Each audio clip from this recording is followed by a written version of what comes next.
প্রথমত হস্তমৈথুন একটি সাধারণ এবং স্বাভাবিক প্রক্রিয়া। হস্তমৈথুন বলতে আসলে আমরা কি বুঝি? হস্তমৈথুন বলতে মূলত আপনি একজন ব্যক্তি যখন তার সঙ্গী ছাড়া নিজে নিজে যৌন উত্তেজনা তৈরি করতে চায় এবং সেই যৌন উত্তেজনা তৈরি করার মাধ্যমে সে তার যৌন যে তৃপ্তি সেটা সে নিবারণ করে, এটাকেই মূলত হস্তমৈথুন বলা হচ্ছে।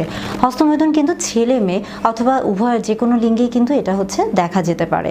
ধর্মীয়ভাবে অনেক ধর্মেই কিন্তু হস্তমৈথুনকে নিষেধ করা হয়েছে, কিন্তু আমি যেহেতু একজন চিকিৎসক এবং দেখা যায় যে আমাকে অনেকেই প্রশ্ন করেছেন যে আসলে হস্তমৈথুন শরীরের জন্য খারাপ কিনা, বা হস্তমৈথুন করা হলে আমি বিয়ে করতে পারবো কিনা, বাচ্চা হবে কিনা।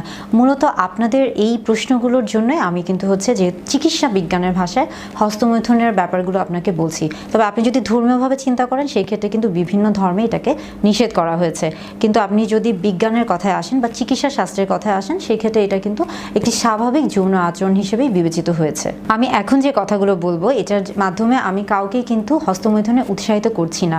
আমি শুধুমাত্র আপনারা যে প্রশ্নের উত্তরগুলো জানতে চেয়েছেন, আপনাদের যে অজানা বিষয়গুলো আছে সেই বিষয়গুলোকে জানানোর চেষ্টা করছি। হস্তমৈথুনের মাধ্যমে কি হয় আসলে এখানে দেখা যাচ্ছে যে আপনি দেখেন হস্তমৈথুন অর্থাৎ আঙ্গুল বা হাতের মাধ্যমে পুরুষ তার লিঙ্গ অথবা মহিলা তার যোনিপথে একটা ঘর্ষণের তৈরি করে, এবং যার ফলে সে কিন্তু একটা যৌন তৃপ্তি বা যৌন সুখ উপভোগ করে, এবং এটিকেই মূলত হস্তমৈথুন বলা হচ্ছে। একটা সময় ধারণা করা হতো যে হস্তমৈথুন শরীরের জন্য খারাপ, কিংবা অনেকে এটাকে একটা বিকৃত যৌন আচরণ মনে করতো, কিন্তু বর্তমানে আধুনিক চিকিৎসা শাস্ত্রে এটিকে কিন্তু একটি স্বাভাবিক প্রক্রিয়া হিসেবে বলা হচ্ছে, এবং বলা হচ্ছে যে এটি একটি স্বাভাবিক যৌন আচরণ। কখন এটি আপনার শরীরের জন্য ক্ষতিকর হবে? যখন এটি মাত্রাতিরিক্ত ভাবে। এখন মাত্রাতিরিক্ত ভাব বলতে আমরা কি বোঝাচ্ছি? ধরেন যে আপনি সারাক্ষণই আপনার মন সারাক্ষণই বা আপনার হাত সারাক্ষণই আপনার দেখা যাচ্ছে যে আপনার লিঙ্গের মধ্যে পড়ে আছে, বা সারাক্ষণই আপনি মানসিকভাবে কিন্তু ওই জিনিসগুলো চিন্তা করছেন, তখন এটা শারীরিকভাবে আপনাকে বিপদগ্রস্ত করতে পারে। কেননা আপনি যখন দেখেন যে আপনার হাত যখন একটা জায়গায় ব্যস্ত থাকবে, বা আপনি যখন সেই জায়গায় নির্দিষ্ট একটা জায়গায় আপনি যখন আপনার মনটাকে মনোনিবেশ করবেন, আপনি কিন্তু অন্য আর কোনো কাজ করতে পারবেন না। তখন স্বাভাবিকভাবে আপনার কিন্তু শরীরের যে অন্য যে চাহিদা, অন্য যে কাজগুলো সেগুলো কিন্তু ক্ষতিগ্রস্ত হবে।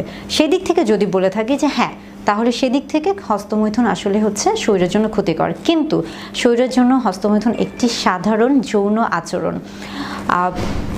অনেকে বলে থাকেন যে হস্তমৈথুন করলে শরীরের অনেক ক্ষতি হয়ে থাকে, অথবা হস্তমৈথুন করার পর তার অনেক দুর্বল লাগে, খারাপ লাগে, শরীর একটা অতিরিক্ত দুর্বলতা কাজ করে। কিন্তু আসলে হস্তমৈথুনের ব্যাপারটা যে এটা কিন্তু আপনার শরীরকে দুর্বল করে না। আপনি দেখেন যে যখন আমরা বলে থাকি যে অনেকের ক্ষেত্রে কিন্তু স্বপ্নদোষ হয়ে থাকে, তো স্বপ্নদোষের ক্ষেত্রে কি হয়ে থাকে যে আপনার যে বীর্যর যে পরিমাণটা সেটা যখন অতিরিক্ত